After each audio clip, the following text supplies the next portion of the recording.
So ಈಗಾಗಲೇ 25-26ನೇ ಸಾಲಿನಲ್ಲಿ ಸುಮಾರು ಬೆಳಗಾವಿ ಹಾಲು ಒಕ್ಕೂಟ 12 ಕೋಟಿ 59 ಲಕ್ಷ ರೂಪಾಯಿ ಲಾಭ ಆಯಿತು.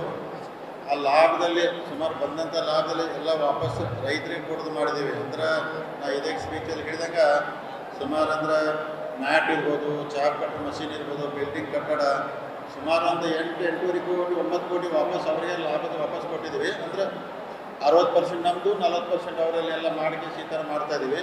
ಸೊ ಈ ಸಲ ಇನ್ನೊಂದು ವಿಶೇಷ ಅಂದರೆ ಹೈಯೆಸ್ಟ್ ಹಾಲು ಕಲೆಕ್ಷನ್ ಆಗಿತ್ತು ನಮ್ಮಲ್ಲಿ. 2,75,000 ಲೀಟ್ರ್ ಹೈಯೆಸ್ಟ್ ಇದು ನಮ್ಮಲ್ಲಿ ಆಗಿದ್ದು. ಈ ವರ್ಷ ಅಂದರೆ ಒಂದು 3 ಲಕ್ಷ ಹಾಲನ್ನು ಕಲೆಕ್ಷನ್ ಮಾಡೋಕೆ ಗುರಿ ಬಂದಿದ್ದೀವಿ. ಅದಕ್ಕೆ ನಮ್ಮಲ್ಲಿ ಸ್ಪೀಚಲ್ಲಿ ಅದು ಎಮ್ಮಿ ಹಾಲು ಭಾಳ ಕಡಿಮೆ ಬರತೈತೆ ರೀ. ಎಲ್ಲಂದ್ರೆ ಬೆಳಗಾವಿ ಹಾಲು ಒಕ್ಕೂಟ ಎಮ್ಮಿ ಹಾಲು ಜಾಸ್ತಿ ಬಂತಂದರೆ ಇನ್ನೂ ನಮಗೆ ಹೆಚ್ಚು ಲಾಭ ಆಗ್ತೈತಿ. ಅದಕ್ಕೆ ಕೊಡಬೇಕಂತ ವಿನಂತಿ ಮಾಡ್ಕೊಂಡಿದ್ದೀವಿ. ಸೊ ಮತ್ತು ಅಂದರೆ ಮುಂದಿನ ದಿನಮಾನದಲ್ಲಿ ಈಗ ನಮ್ಮ ಲ್ಯಾಂಡ್ದು ಏನಾದ್ರು ಫೈನಲ್ ಆಯ್ತಂದ್ರೆ ಗೌರ್ಮೆಂಟ್ದಾಗ ಫೈಲ್ ಹೋಗಿದ್ವಿ. ಆ ಲ್ಯಾಂಡ್ ಫೈನಲ್ ಆಗಿ ನಮ್ಮ ಒಕ್ಕೂಟದವ್ರು ಹಸ್ತಾಂತರ ಮಾಡಿದ್ರೆ ನಾವು ಹೊಸ ಡೈರಿ ಕಟ್ಟಕ್ಕೆ ಪ್ರಾರಂಭ ಮಾಡ್ತೀವಿ.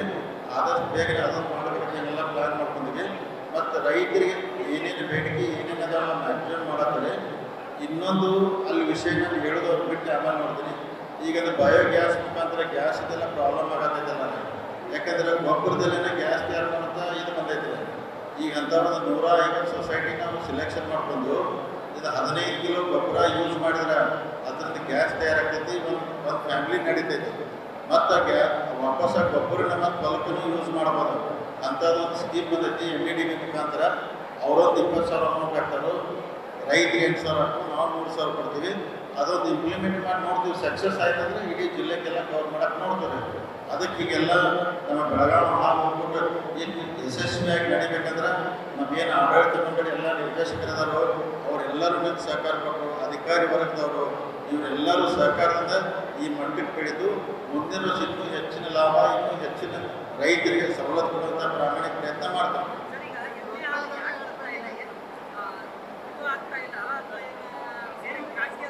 ಆಯ್ತು, ಈಗ ಎಮ್ಮಿ ಹಾಲದ್ದು ಅವರು ಪ್ರಸ್ತಾಪ ಮಾಡ್ತಾರೆ. ಈಗ ಎಮ್ಮಿ ಹಾಲು ನಾವು ಪ್ರೋತ್ಸಾಹನ ಸೇರಿ 55 ರೂಪಾಯಿ ಕೊಡ್ತಾ ಇದ್ದಾರೆ ಹಾಲು ಒಕ್ಕೂಟ. ಪ್ರೈವೇಟ್ದವರು 60 ರೂಪಾಯಿ ಕೊಡತ್ತಾರೆ.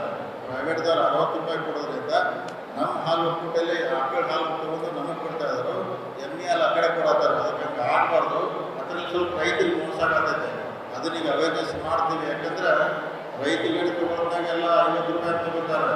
ಮಾರೋದು ಏನೇನು ಮಾಡ್ತಾರೆ ಪ್ರಾಬ್ಲಮ್ ಆಗೈತಿ. ಅದನ್ನು ಖಂಡಿತವಾಗಿ ಮುಂದಿನ ದಿನಮಾನದಾಗ ಸರಿಪಡಿಸೋದು ನಾವು ಅಂದರೆ ಎಲ್ಲ ಹಾಲಿಗಳಿಗೆ ಬರುವಂಥ ಪ್ರಯತ್ನ. ಯಾಕಂದ್ರೆ ಅವ್ರು ಪ್ರೈವೇಟ್ದವ್ರು ಎಲ್ಲರೂ ಈಗ ಅವಶ್ಯಕತೆಯಿಂದ ರೈತರು ಹಾಲು ಜಾಸ್ತಿ ಆದಾಗ ಬರೋದಿಲ್ಲ. ಅದನ್ನು ರೈತರಿಗೆ ಕನ್ವಿನ್ಸ್ ಮಾಡ್ತಾರೆ. ಪ್ರೋತ್ಸಾಹಧನ ಆಲ್ಮೋಸ್ಟ್ ಆಲು ಮಾರ್ಚ್ ತನಕ SC/ST ಬಂದಿದ್ದೇನೆ. ಜನರಲ್ದು ಡಿಸೆಂಬರ್ ತನಕ ಬಂದಿದೆ. ಅದನ್ನು ಈಗ ಅಧಿವೇಶನ ನಡೆದಾಗ ಗೌರ್ಮೆಂಟ್ ಹೇಳಿ ಜನರಲ್ದನ್ನು ಆದಷ್ಟು ಬೇಗನೆ ಪ್ರೋತ್ಸಾಹಧನ ಕೊಡ್ಸೋಕೆ ಪ್ರಯತ್ನ ಮಾಡಿ. ಇಡೀ ಸ್ಟೇಟ್ ಐತೆ ನಮ್ದು ಒಂದಲ್ಲ, ಅದನ್ನು ಕೊಡ್ಸೋಕೆ ಪ್ರಯತ್ನ ಮಾಡ್ತೀವಿ. ಎಂಟೈರ್ ಸ್ಟೇಟ್ಗೆ ಬರ್ತೈತೆ ಅದು ಅಮೌಂಟ್. ಯಾಕಂದ್ರೆ ಟೋಟಲ್ಲು ಏನು ವೆಟರ್ನರಿ ಡಿಪಾರ್ಟ್ಮೆಂಟ್, ಆ್ಯನಿಮಲ್ ಹಸ್ಬೆಂಡ್ರಿ ಅದ್ರ ಬಜೆಟ್ ಏನು 1,500 ಕೋಟಿ ಬರ್ತೈತಲ್ಲ ರೀ, ಅದ್ರೊಳಗೆ 1,200 ಕೋಟಿ ಪ್ರೋತ್ಸಾಹಧನ ಇರ್ತೈತೆ.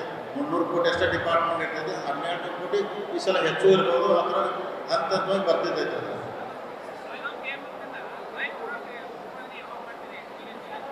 ಈಗ ಆಲ್ರೆಡಿ ನಾವು ಬಾಯ್ ಪ್ರಾಡಕ್ಟ್ ಮಾಡ್ತಾ ಇದ್ದಿಲ್ಲ ರೀ.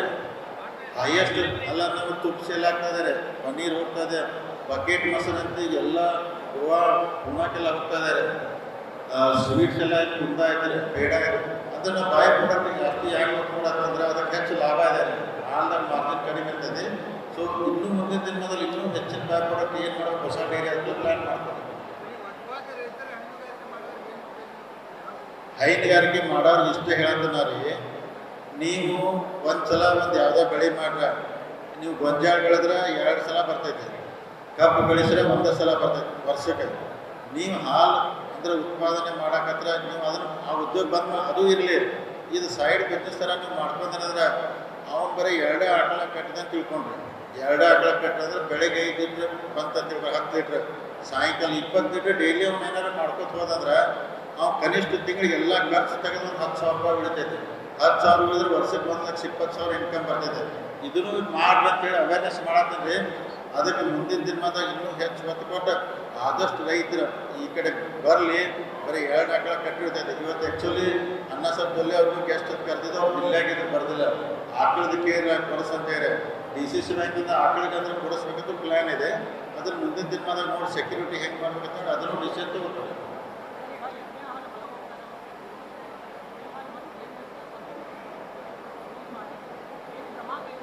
ಅದರ ಈಗ ಸೆಕ್ರೆಟರಿಗಳಿಗೂ ರಿಕ್ವೆಸ್ಟ್ ಮಾಡಿದ್ವಿ, ಎಲ್ಲ ಅವ್ರ ಕೈಯಾಗ ಇರ್ತೈತಿ, ಆಡಳಿತ ಮಂಡಳಿಗಳು ಇರ್ತೈತಿ. ಹೊರಗೆ ಕೊಡಬೇಡಪ್ಪ, ಅವ್ರ ಅವಶ್ಯಕತೆಯಿಂದ ಹೋಯ್ತು ನಿಮ್ಮ ಹಾಲು ಹೆಚ್ಚಾದಾಗ ನಿಮ್ಗೆ ಕೇರ್ ಮಾಡಿದ್ರು ಮತ್ತು ನೀವು ಈ ಕಡೆ ಬರಬೇಕು. ಮತ್ತು ಈಗ ಹೆಂಗೆ ಮಾಡ್ತೀರಿ 2 ಟೈಮ್ನಾಗ ಬರೋದು ಮೋಸ್ಟ್ಲಿ 1 ತಿಂಗಳಾಗ ಇಂಪ್ರೂವ್ ಆಗ್ಬೋದು, ಹಾಲು ಹೆಚ್ಚಿಗೆ ಬರ್ಬೋದು. ಈಗ ಬರ್ತೈತಿ, ಹೆಚ್ಚು ಬಂದರೆ ಮಾರ್ಕೆಟ್ ಅದಕ್ಕೆ ಹೆಚ್ಚಿಗೆ ಡಿಮಾಂಡ್ ಐತಿ, ನಮ್ಗೆ ಲಾಭ ಆಗ್ತೈತಿ.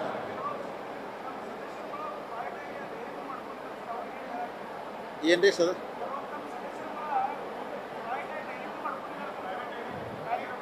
ಸದಸ್ಯರು ಯಾರು ಆ ಥರ ಮಾಡ್ಕೊಂಡಿಲ್ಲ ರೀ. ಇಲ್ಲ, ಸದಸ್ಯರು ಯಾರೂ ಮಾಡ್ಕೊಂಡಿಲ್ಲ. ಕೆಲವೊಂದು ಕಡೆ ಏನಾಗ್ತೈತೆ ಅಂದ್ರೆ ರೀ, ಅಲ್ಲೇ ಬಂದು ಕೆಲವೊಂದು ಪ್ರೈವೇಟ್ದವರು ಈ ಎಮ್ಮಿಯನ್ನು ಸಪ್ರೇಟಾಗಿ ಒಯ್ಯುವಂತ ಮಾಡ್ಕೊಂಡಿಲ್ಲ ಸೊಸೈಟಿಗೆ. ಆದರೆ ಈ ಕೆಲವೊಂದು ಪ್ರೈವೇಟ್ದವರು ಬೇರೆ ಬೇರೆ ಕಡೆ ಮಾಡತ್ತಾರೆ. ನಮ್ಮ ಸದಸ್ಯರು ಮಾಡಿಲ್ಲ. ಕೆಲವೊಂದು ನಮ್ಮ ಹಾಲು ಹೊಂಟೈತಿಲ್ಲ, ಅದು ಹೋಗಾಕ ನಿಲ್ಸಕ್ಕೆ ಪ್ರಯತ್ನ ಮಾಡ್ತಾರೆ.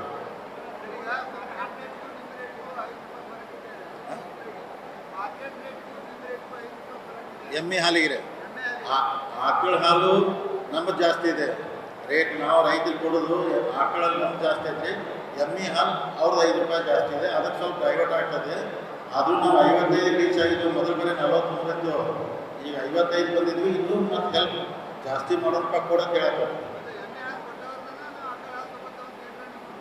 ಹಂಗೆ ಹೇಳಕ್ಕೆ ಬರೋದಿಲ್ಲ. ಯಾಕಂದ್ರೆ ಎಲ್ಲರೂ ನಮ್ಮ ರೈತರು ಇರ್ತಾರೆ. ನೀವು ಎಮ್ಮೆ ಕೊಟ್ಟು ನಾವು ಆಕಳ ತೊಗೊಂಡಾಗ ಅಲ್ಲಿ ರೈತರಿಗೆ ಅಡಚಣೆ ಆಗ್ತೈತಿ. ಏನೋ ರಿಕ್ವೆಸ್ಟ್ ಮಾಡಿ ವಿನಂತಿ ಮ್ಯಾಗ ಹೊಂದಾಣಿಕೆ ಮ್ಯಾಗ ಮಾಡ್ಕೊಡೋದು. ಎಲ್ಲರಿಗೂ ಧನ್ಯವಾದ.